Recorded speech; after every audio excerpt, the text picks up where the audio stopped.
Halo teman-teman ATLM Indonesia di mana saja berada. Semoga teman-teman selalu sehat dan dilimpahkan rezekinya. Kali ini kita membahas soal-soal latihan UAS, UKOM, tryout, SKB bagi ATLM. Jadi di channel ATLM kita membahas kali ini soal-soal bagian 6 untuk kedalaman D3 D4 tentang plebotomi. Nah, materi yang kita bahas kali ini adalah soal-soalnya plebotomi khusus pediatrik, jadi pada anak-anak dan bayi. Soalnya kebetulan yang saya olah sebanyak 6 buah soal. Mari kita simak sebagai berikut soal-soalnya.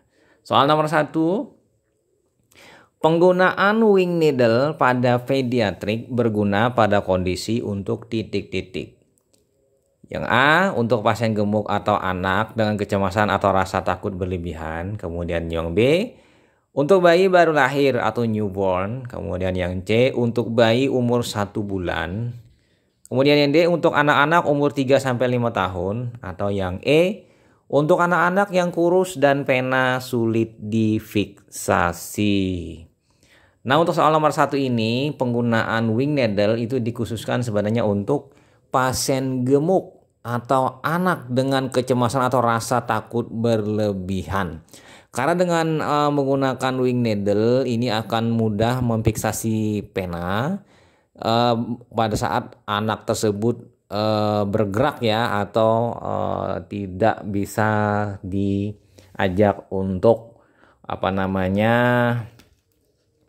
tidak bergerak. Jadi dia bergerak aktif, kecemasannya dia takut, sehingga mungkin akan menarik tangannya. Jadi yang paling nyaman ini adalah dengan wing needle. Dengan wing needle ini tertempel di di kulitnya lalu di plester, maka lebih mudah kita melakukan pengambilan darah. Jadi wing needle ini idealnya untuk ini ya. Juga untuk pasien-pasien anak yang gemuk, karena dengan wing needle ini lebih mudah menusuknya pada pasien yang gemuk. Kan apalagi dibantu dengan adanya sayap kanan kirinya. Oke, lanjut kita pindah ke soal nomor 2. Berikut ini hal-hal yang perlu diperhatikan dalam teknik plebotomi pada pediatrik adalah kecuali titik-titik. Yang A, pastikan bayi atau anak dalam kondisi tenang. Kemudian yang B, lebih baik posisi duduk, ya kan, posisinya dari bayi atau anak. Kemudian yang C, sebaiknya anak dipangku oleh orang tuanya. Yang D, perlu pengalihan perhatian anak dengan membujuk atau mengajak berbicara. Atau yang E, berikan isyarat dan minta jangan menarik tangan saat ditusuk jarum pada anak-anak. Jadi di sini dari 5 opsi ini adalah yang janggal atau yang bukan atau kecuali itu adalah yang B.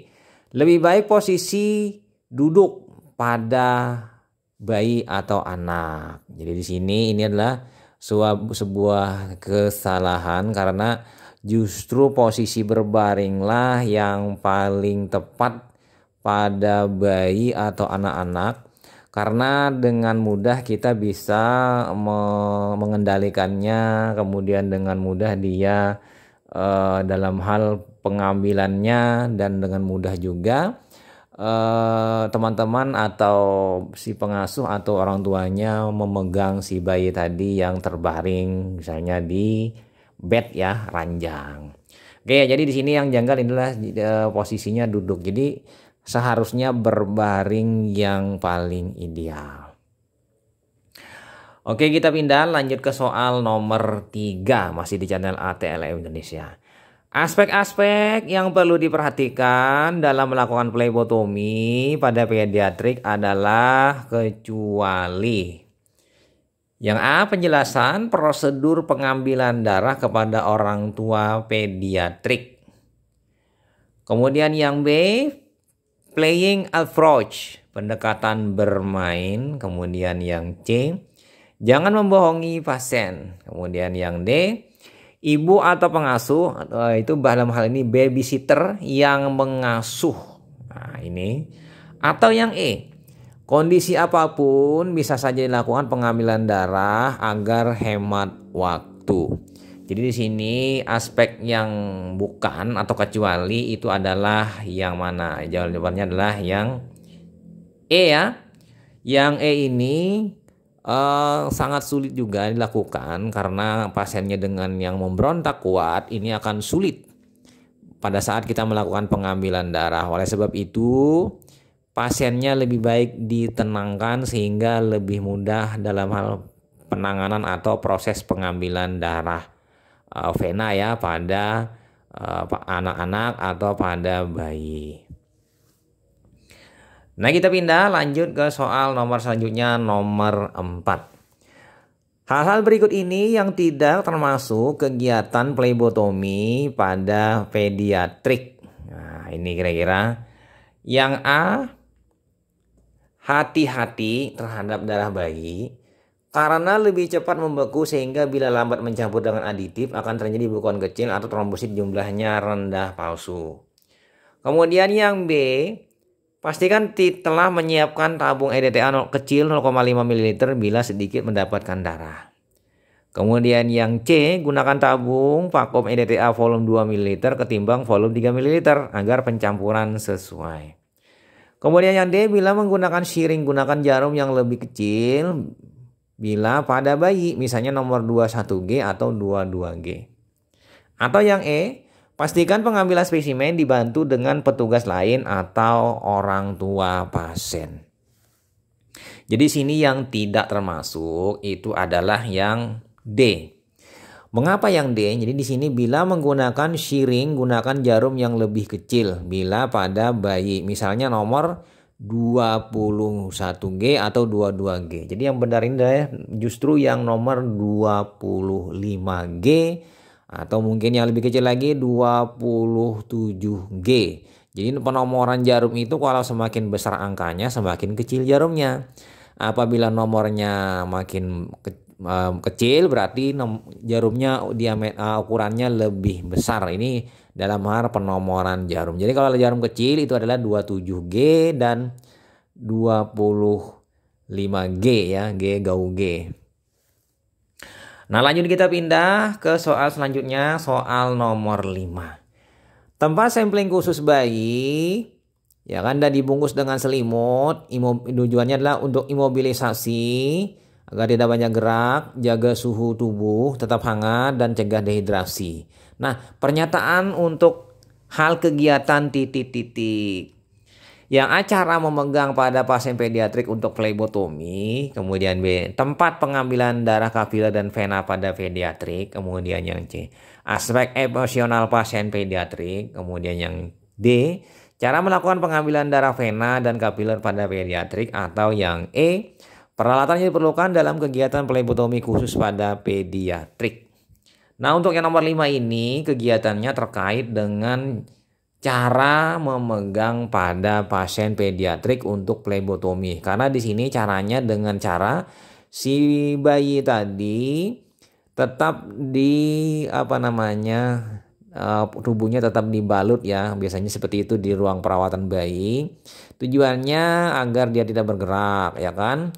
Kemudian menjaga suhu tubuhnya tetap hangat karena mungkin pasiennya ya biasanya kalau bayi ini di inkubator. Kemudian mencegah dehidrasi, jadi kekurangan cairan dan hanya area tangannya saja yang dikeluarkan dari bungkus ya, tangan kanan atau tangan kiri biasanya untuk proses pengambilan darah. Jadi di sini adalah cara memegang pada pasien pediatrik untuk plebotomi. Jadi di situ kita keluarkan tangannya saja dan tangannya saja yang dipegang untuk proses pengambilan darah pada si bayi baru lahir misalnya.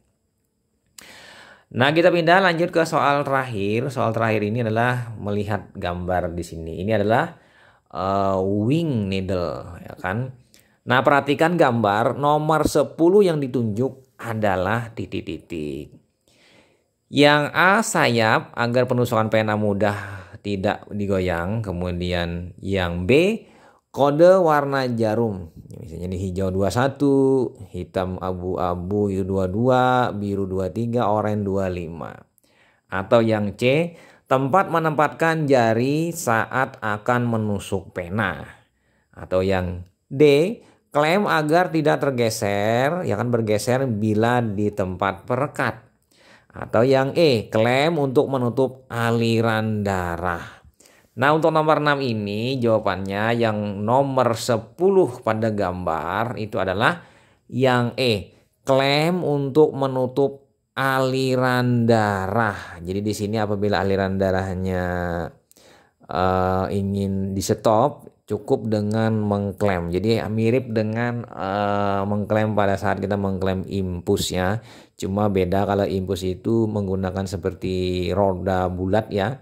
Kalau ini tidak, tinggal memencet sehingga terstoplah aliran darah tadi yang dari pasien menuju ke tabung vakum ya.